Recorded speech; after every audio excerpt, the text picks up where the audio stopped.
The Pixel 9 Pro XL is just a bigger Pixel 9 Pro, but that's good enough. It doesn't have exclusive camera features of extra RAM for a boost.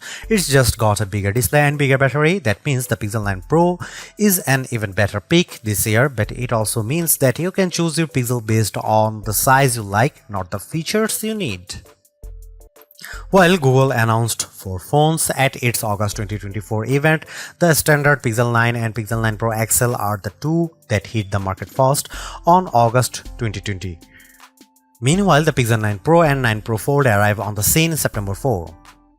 In the UK, you can pick up the Pixel 9 Pro XL with double the storage at no extra charge on purchases made from September 5. US buyers can nab $200 in-store credit if ordering before August 28, and Australian buyers can pick up a limited edition poster with purchases made before August 25. The addition of the new smaller Pro model this year helps Google justify its decision to render the Pixel 9 Pro XL the most expensive candy bar Pixel to date. It starts at $1,099. It's practically like for like when compared to equivalent storage option of the iPhone 15 Pro Max, truly putting an end to the notion that the Pixels are the affordable flagship option. For the asking price, you also get a year's access to Google One AI Premium 2TB plan, which as well as granting access to Gemini Advanced and Gemini Live includes more general Google benefits like Fitbit Premium Access, Nest Aware, 10% back on Google Store purchases, and unlimited Magic Editor saves in Google Photos. A pixel in iPhone font, that's the shorthand I keep coming back to the newer Pixel 9 series design language. The size and feel of the XL's new squared aluminum frame immediately reminds me of Apple's current iPhone 15 Plus and iPhone 15 Pro Max in the hand. Does that polished metal attract fingerprints? Absolutely, but not anywhere near as badly as expected. This new squared form paired with the heaviest build of any candy bar Pixel yet leads to a more premium look and feel overall.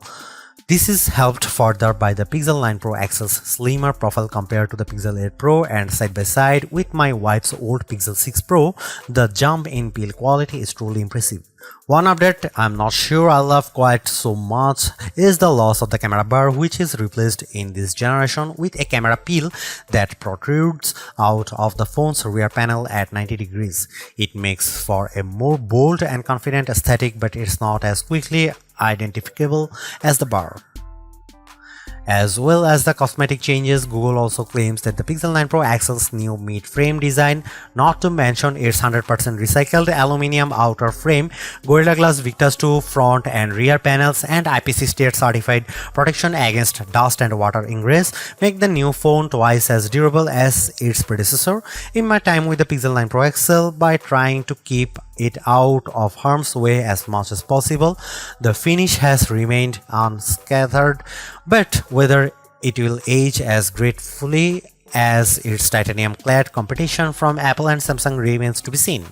Both sizes of Pixel 9 Pro come in 4 colorways, with Obsidian pictured most prominently in this review. The hazel finish most closely apes the iPhone 15 Pro's natural titanium look, and the Galaxy S24 Ultra's titanium grey, while porcelain and rose quartz offer decidedly more vivacious options. The Pixel 8 Pro Super Extra display feels like a noteworthy upgrade from the panel on its predecessor, and while not as earth-shattering an improvement this generation, the Pixel 9 Pro XL screen is a great refinement yet again. Although it sports the same resolution as the Pixel 8 Pro's panel, both high brightness and peak brightness levels have been cranked up to 2000 and 3000 nits respectively, meeting or beating key rivals in a spec-for-spec comparison. Add to that the panel's flat design, its thin, equally proportioned bezel on all sides, and its excellent viewing angles, and the Pixel 9 Pro XL's Super Extra display is a thing to behold. As before, the use of an LTPO OLED panel facilitates a dynamic refresh rate from 1 to 120Hz, making it ideal for always-on display functionality thanks to the implied power-saving benefits, while also still serving up a snappy user experience when swiping around the UI. One of the more prominent changes you might not immediately notice is the fingerprint sensor. Instead of the optical module used since the Pixel 6 series, Google has gone the way of Samsung and instead kitted the Pixel 9 Pro XL's display with an ultrasonic sensor. I didn't notice a huge difference when making the switch from my Pixel 7 Pro, but in side-by-side comparison it lives up to the promise of a 2x speed improvement. Perhaps more useful is the greater reliability, especially with damp fingers or when used in the rain. Nowhere is AI more prevalent across the Pixel 9 Pro XL's user experience than the camera. While it might have gone by machine learning in the early days of the Pixel camera experience, AI-powered post-processing has been the secret sauce that has helped elevate the reputation of the Pixel cameras over the past 4 years, to the point where they regularly sit among the best camera phones. As Google has focused its efforts on AI more directly, the proposition of a Pixel camera has changed somewhat, with capture and editing becoming two distinct facets of the experience. If you are looking for a great all-round camera phone, the Pixel 9 Pro XL is right up there. A revised HDR Plus pipeline puts into practice the company's learnings from previous entries, paired with new training data to create images with a more true-to-life appearances, better exposure, dynamic range, details, contrast, and colors.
Should you buy the Google Pixel 9 Pro XL?